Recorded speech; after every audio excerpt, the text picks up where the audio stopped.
Hi friends, how are you today?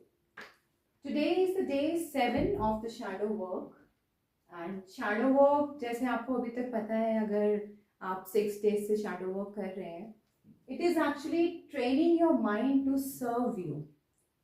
shadow work हम अपने mind को train करने के लिए करते हैं जो हमें हमारा mind हमारा servant बन जाए, वो हमें serve करे ना कि वो हमें control करे. जब हमारा माइंड हमें कंट्रोल करता है तभी हम लोग ओवर थिंकिंग, स्ट्रेस, एंजाइटी और डिप्रेशन, पैनिक अटैक्स ऐसी ऐसी चीज़ों को फेस करते हैं. और शैडो वर्क जो होता है ये सारा हमारा इंटरनल वर्क है, like dealing with our brain, with our mind और आवर थॉट प्रोसेस, हमारी इमोशनल हेल्थ, ये इसको फोकस करता है shadow work. Mental health and emotional health, especially और थॉट प्रोसेस, और जो हमारी फीलिंग्स हैं उनको समझने में हमारी हेल्प करता है. तो अगर आप बहुत ज़्यादा एफर्ट्स लगा रहे हैं कि बाहर से अगर आप एक्सटर्नल एफर्ट्स बहुत ज़्यादा लगा रहे हैं कि अगर आपको जॉब में सक्सेसफुल होना है तो आप हर एफर्ट लगा रहे हैं, एड़ी चोटी का जोर जिसे हम कहते हैं, या रिलेशनशिप्स में भी अगर आप बहुत ज़्यादा एफर्ट्स लगा रहे हैं अपनी साइड से, तो वो आपको उतने ज़्यादा अच्छे रिजल्ट्स नहीं देगा जितना कि आपका शैडो वर्क देगा. तो एक्सटर्नल जो हमें करना है ना, उससे ज़्यादा बेटर ये है कि हम अपने इंटरनल अपने थॉट प्रोसेस को और अपने इमोशंस को ज़्यादा समझें, तो वो हमें ज़्यादा ब्रिलियंट रिजल्ट्स देते हैं हमारी लाइफ में. क्योंकि जो ये शैडो वर्क है ये आपका पर्सपेक्टिव चेंज करता है, और जब आपका पर्सपेक्टिव चेंज होता है तो आपकी लाइफ चेंज हो जाती है.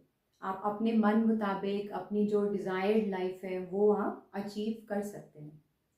सो एक्सटर्नली फोकस तो आप जो रख रहे हैं वो रखिए, जो भी आपके एक्सटर्नल फैक्टर्स हैं, पढ़ाई है, एजुकेशन जैसे हो गई, और कंपटीशन है, या रिलेशनशिप्स में जो भी आपको इनपुट्स डालने हैं वो तो आप डालिए, लेकिन बहुत ज़्यादा कोशिश मत करिए. ज़्यादा कोशिश करिए शैडो वर्क के ऊपर. तो अगर आप दोनों को लेके चलेंगे, एक्सटर्नल एंड इंटरनल, तो आप देखिएगा आपको रिजल्ट्स कितने बेहतरीन मिलते हैं. Okay guys, so today I'll give you 2 prompts. The first one is, what are my negative personality traits and when do they emerge? मतलब मेरे नेगेटिव पर्सनालिटी ट्रेट्स क्या क्या हैं ये आपको लिखना है, और वो इमर्ज कब होते हैं, वो कब आते हैं बाहर. अब ऐसा तो नहीं है कि अगर किसी इंसान को कोई एंगर इशू है या उसको गुस्सा आता है तो ये तो नहीं है कि हर वक्त वो गुस्से में रहेगा, है ना. कुछ ऐसा ट्रिगर होता है, कुछ ऐसे पॉइंट्स होते हैं जो आप फेस करते हैं अपनी डे टू डे लाइफ में, जहां आपका वो एंगर निकल के बाहर आता है.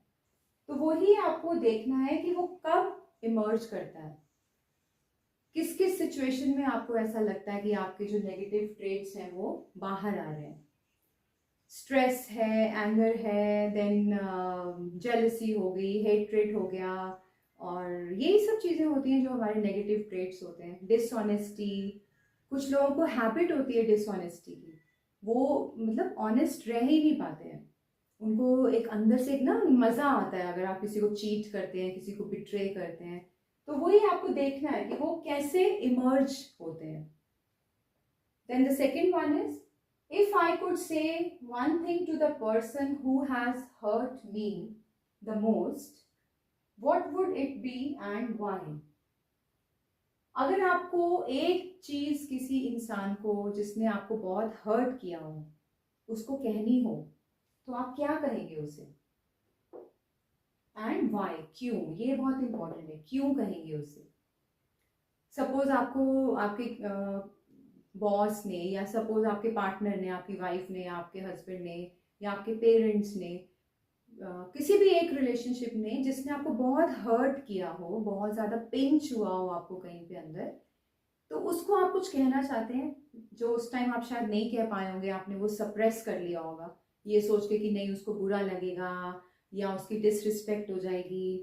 तो वो आप क्या, वो कौन सा पर्सन है पहले तो आपको ये देखना है, और उसको आप क्या कहेंगे वो एक चीज, और वो क्यों कहेंगे. ठीक है, तो ये बहुत इंपॉर्टेंट है, ये वाला जो प्रॉम्प्ट है ये बहुत इंपॉर्टेंट है, क्योंकि ये ऐसा हमारे साथ बहुत बार होता है कि हम कहना चाहते हैं कुछ किसी को, अपने किसी रिलेशनशिप में, अपने किसी फ्रेंड को, बॉस को, अपने वाइफ को, अपने हस्बैंड को, अपनी माँ को, अपने फादर को, लेकिन हम बहुत सी चीज़ों को सोच के चुप रह जाते हैं कि नहीं छोड़ो, उनको बुरा लगेगा, उनकी डिसरिस्पेक्ट हो जाएगी, मैं तो छोटा हूँ, मैं तो नहीं कह सकता ऐसे। बहुत सी चीज़ें आ जाती हैं, बहुत रिस्ट्रिक्शंस होती हैं जो हमारी सोसाइटी ने हमें सिखाई हैं।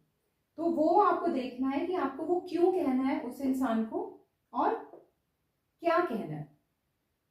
ठीक है, तो आपको ये सब लिखना है। सो डेली आप शैडो वर्क करते रहेंगे अगर, तो आप अपने ही इमोशंस को, अपने ही फीलिंग्स को, अपने ही थॉट प्रोसेस को बहुत ही अच्छे से समझ पाएंगे, जो आप एक्चुअली में हैं, आपका क्या ट्रू सेल्फ है, आपकी क्या ऑथेंटिक सेल्फ है, उसको आप जान पाएंगे।